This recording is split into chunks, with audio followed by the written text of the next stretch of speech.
వసుదని కొట్టిన పద్మాక్షి చాలా కోపంగా ఇలా అంటూ ఉంటుంది. వస్తుంది కదా, ఇప్పుడు అది వచ్చాక నీకు అసలు నిజం తెలుస్తుంది అని అంటూ చెప్తూ ఉంటే వసుదని కొట్టడంతో వసుద ఏడ్చేస్తూ ఉంటుంది. అప్పుడే కార్ సౌండ్ వస్తుంది.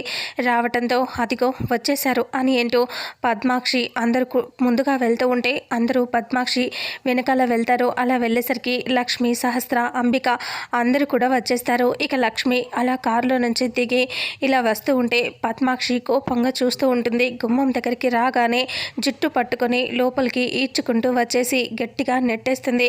లక్ష్మి కింద పడిపోతుంది. అప్పుడే వసుద వెళ్ళి లక్ష్మిని పైకి లేపుతుంది. అక్క, ఏం చేస్తున్నావు నువ్వు అని అంటూ ఉండగానే ఏం చేస్తున్నానో తెలియట్లేదా, చెప్పవే, చెప్పు, ఆ 100 కోట్లు ఎక్కడ దాచిపెట్టావో చెప్పు అని లక్ష్మిని అడిగితే లక్ష్మి అంటుంది, అమ్మ నాకు నిజంగా ఏమీ తెలియదమ్మా, నేను నిజంగా దాచిపెట్టలేదమ్మా, నేను తీసుకోలేదమ్మా అని అంటూ లక్ష్మి అంటుంది. నువ్వు తీసుకోలేదు అంటున్నావు, మరి ఎక్కడికి పోయాయి అవి?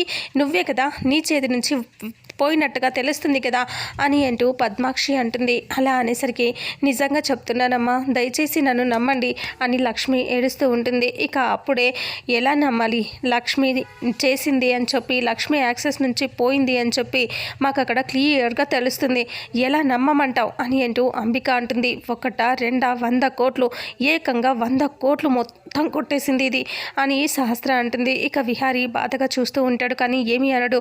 ఇక అప్పుడే పద్మాక్షి చాలా సీరియస్గా దగ్గరికి వెళ్ళి జుట్టు పట్టుకొని, చెప్తావా చెప్పవే, డబ్బు అంతా ఏం చేసావో చెప్పు, ఇన్ని రోజులు అందుకే ఉన్నావా, ఇన్ని రోజులు ఛాన్స్ కోసం ఎదురు చూసావా, ఇప్పుడు 100 కోట్లు వచ్చాయని చెప్పి నువ్వు ఇంట్లో నుంచి పారిపోవాలి అనుకున్నావు, కానీ సడన్గా దొరికిపోయావు, ఇంకా ఉంటే ఈ పాటికి జంప్ అయ్యేదానివి కదా అని అంటూ పద్మాక్షి అడుగుతూ ఉంటే, లేదమ్మా నిజం చెప్తున్నాను, నేను ఆ పని చేయలేదమ్మా అని లక్ష్మి అంటూ ఉంటే మళ్ళీ కొట్టేసరికి విహారీ చాలా కోపంగా గట్టిగా ఇలా అరుస్తాడు.